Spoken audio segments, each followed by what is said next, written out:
Alright guys, welcome back to the channel. So on today's run, I'm actually sitting out here off of headed southbound on I-15, headed down to Ogden, and I'm taking my 30-minute break because I'm doing I'm running my e-log.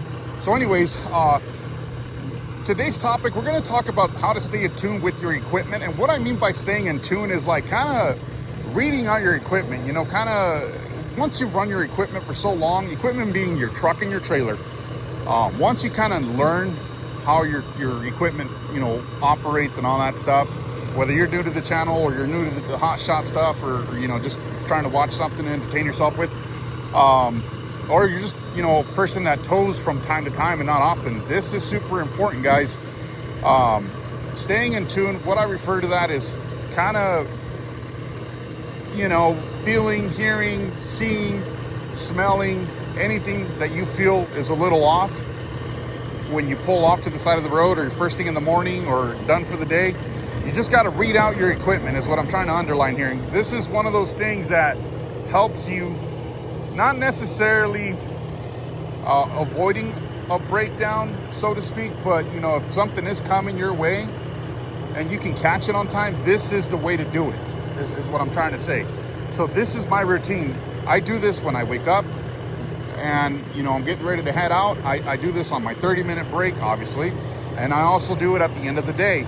So I use, and this is applicable to everybody, guys. Just use your senses, guys. Your smell, feel, touch, you know, seeing anything that can kind of bring out a red flag. That's a big deal. That's what I mean by staying in tune. So right off the bat, guys, you know, I always kind of start first thing in the morning, turn on the truck. I'm hearing how my engine idles. I'm looking at how my engine idles. You know, is it idling really rough or what's going on? Is there a puddle underneath that I can see? I'm looking at my wheels, you know, looking at the lug nuts on the bottom there, make sure, you know, there's nothing, you know, that's screaming at me, something's, you know, loose. I typically in the morning, I'll go around with my hand, like a pre-trip inspection, you know, just twist the lug nuts to the left. That's obviously to loosen them. I just look at stuff like that. Is there, you know, oil underneath? Is there coolant? Do I smell coolant? Do I smell oil?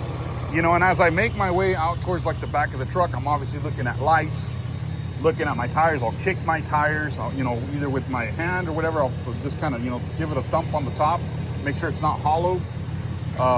You know, just kind of listening or seeing if there's, you know, a low tire or, you know, something's up with my tire. If I feel a little waddle while I'm driving at low or high speeds, that's when I pull over and then I try to, you know, inspect it. Same thing in the back here. I look at my connections, you know, make sure the pins latched, make sure the jaws are wrapped around the fifth wheel kingpin, right? Your breakaway switch. The other thing that I always like to, I guess the other way to kind of point this out is put yourself in a position where if you're a DOT cop, right, look at your own equipment and question it. What would I have to do? What can I pull this guy in for? That's how you got to look at it. Again, you can see that the lights work. This thing's latched down. This thing's latched down. This light works. Sorry guys. Also, I'm looking at same scenario, the wheels. Make sure the lug nuts are obviously, you know, mounted and secured and everything. I always just go through them. Super, super important.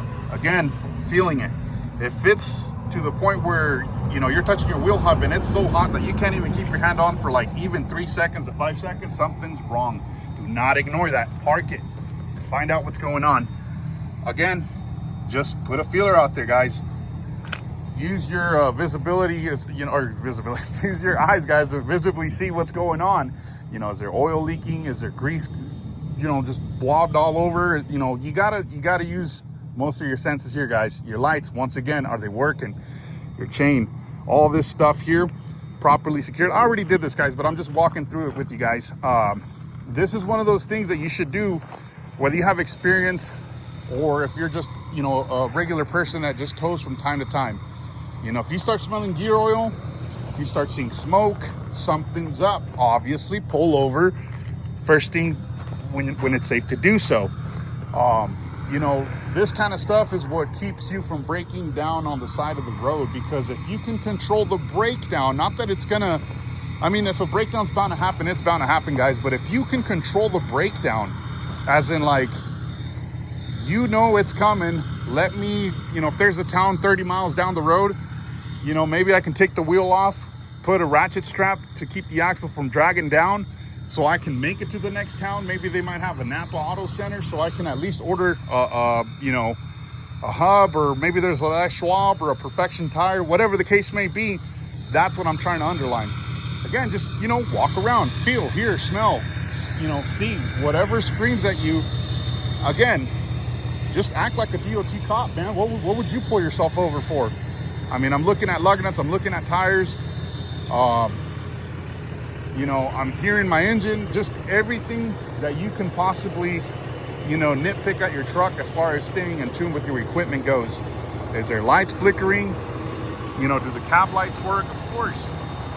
You know, is there smoke coming out of my engine? It's kind of like this, right? This happened a while back because of this, and I caught it on time.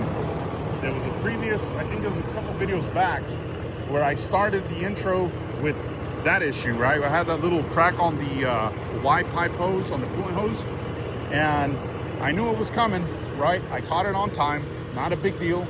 That's just how I stay in tune with my equipment. I went to an AutoZone, picked up the part, got some extra coolant because I anticipated it happening. Now, could I have fixed it right then and there? Sure, I could have, and I probably should have. Why I didn't do it? Because I really was not in the mood to get burned up and having to wait on the coolant temperature to go down. So I figured, because I already have the parts, I'm already in control, right? So if worst comes to worst, I break down the side of the road. Well, I already know why I'm going to break down the side of the road, right? Now, even before I popped the hood, when I had that Y-pipe, plastic Y-pipe crack with that little hairline crack, I had already smelt coolant coming into the cab. So immediately when I had the opportunity to park, I said, something's not right. I smell something, AKA coolant. I'm not happy with it. Good thing there's no smoke, indicating that, you know, the head gaskets are, you know, something was going on with you know, internally. But I was able to smell it inside as I had the heat going on. So in my head, I was like, either I got the heater core ready to leave the chat, which was not possible because I had just replaced it about 120,000 miles ago. So when I popped the hood, again, I can see that I had issues coming in. So when I closed the hood, I kind of just, you know, said, where would this come from? Because at first I couldn't see it, and that was becoming a problem. I crawled underneath. I figured, well, if it's the water pump, the temperatures would rise. I would hear the belt either, you know, leave the chat, so to speak, right? Or maybe the weep hole on the bottom of or underneath the water pump would have already leaked. But because the smell was coming up so strongly up here, and then I seen that, I started looking, and that's when it made sense. I seen a little puddle, like right in there. And that's what gave it away. So again, staying in tune with your equipment, guys, is super important. You've got to stay in tune. This is exactly how you avoid a breakdown. Now, does that mean that in the perfect world, I'm gonna, you know, avoid a breakdown? You know, it can still happen, guys. It really can still happen. Like, Lord knows, you know, when it will happen and how it's gonna go down and all that. So you gotta be mentally prepared as you take your journeys from point A to point B. You know, that's why it's super important to carry your basic stuff. Part of staying in tune with my equipment is carrying extra, I wouldn't say parts, but you gotta, you know, for sure your tools, for sure. I got a grease gun, I got, you know, drills, I got sockets, impact sockets, I got, you know, just a little bit of everything that I carry. Spare fluids, you know, coolant, I carry oil, I carry gear oil. So again, that's just how I stay in tune. So if something goes wrong, I know what's going on. You know, you got to familiarize yourself with the smell of you know, oil, gear oil, coolant. I want to say transmission, but you know, that's a whole different smell. But you know, I've been familiar with it before. But anyways, that's what I'm trying to underline with staying in tune with your equipment. And it's super important, guys, because if you ignore, let's just say for instance, you ignored a wheel hub in the back of the trailer.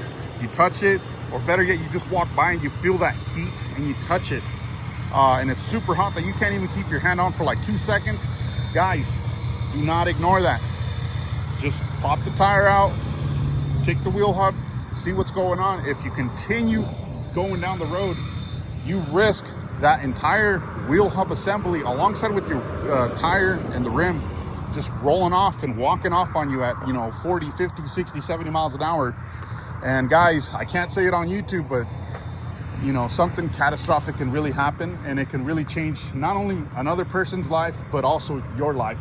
And on top of that, guys, if you're running, you know, this kind of setup and you're towing as a company, that opens up a door for a lawsuit, guys. And trust me, this is why I'm emphasizing stay in tune with your equipment, because you don't want to be in a position where ignoring cost, you know, basically everything that you've worked so hard for. That's why it's super important that you don't ignore this kind of stuff. And you know, it'll come with experience, but at the same time, I guess a video like this would also, you know, kind of give you the heads up. Don't be that person that's just so out of tune, guys, with your equipment. Stay in tune with your equipment. It's super important. It not only helps you out, but it helps the road stay safe, you know, for everybody. You know, everybody's got to go home at the end of the day, and everybody, you know, has got loved ones to come home to. Don't be the reason why somebody doesn't make it home because you decided to ignore something that could have been completely avoidable. At the worst case scenario, you're pulled off on the side of the road. If you don't know how to fix things, that's fine. I'm not going to shame you on it, because I understand, you know, if you're new to the game, I get it. There's nothing wrong with, you know, being new to something, but don't ignore, you know, problems that can really become problems. And at the end of the day, pulling off to the side of the road is a much more ideal thing, aka you're broke down and you're in a controlled environment, than to be cruising down the road, something happens, you're not even aware, and everything just comes just tumbling down on you. Don't be that person. Do not ignore problems, guys. Don't do it. So anyways, that's my case in point, guys. That's the whole purpose of this video. I'm not gonna make it too long. It seems like it's already becoming long. So anyways, we're gonna leave it at that. I do appreciate you guys tuning in. If you guys find this useful, hit the thumbs up button. I greatly appreciate it. Subscribe to the channel, guys. And as always, may the Lord bless you, and I will catch you on the next one.